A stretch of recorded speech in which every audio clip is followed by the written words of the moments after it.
Yeah, well, we have two bears here at the St. Louis Zoo. They are grizzly bears, Huck and Finley. They're getting close to about 11 years old. Talk about personalities, they absolutely have personalities. Finley, who's our female, she's much more bold and will take on new challenges or new items that she sees in her habitat. Huck, although bigger and outweighing Finley, is a little bit more timid when it comes to new things. So usually he'll let Finley explore, check it out first, and then after he sees that things are okay and he gets a chance to touch it and interact with it for a little bit, then he'll go in there and he'll get right into it. That actually brings me to a point. So do they actually eat the whole salmon, and how do the bones affect their teeth? They absolutely eat the whole thing. So depending on the bear, you know, like Finley likes to start with the head, eat it down, go through down to the back. Yeah, so we here at the zoo, we're going to source it out, so, you know, and make sure we're getting a sustainable source. Right. It's also a safe source, you know, for our bears to eat. And so just like a restaurant, we're sourcing out our salmon for these guys, and we want to make sure that it's good for their nutritional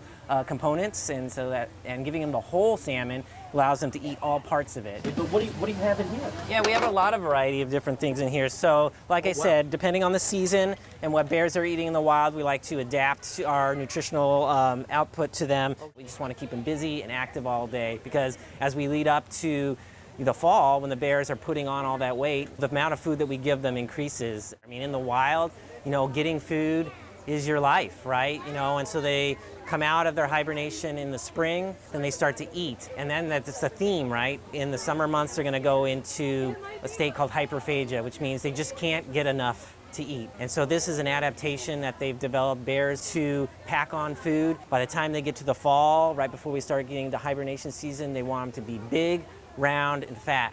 And for bears, that's success. Here at the zoo, we don't hibernate our bears, but that doesn't mean they don't go through seasonal changes as well. And so you have your coastal brown bears up there, and they are really large. And so they can get up over 1,000 pounds. You know, they're feeding off the salmon runs in that region of the world.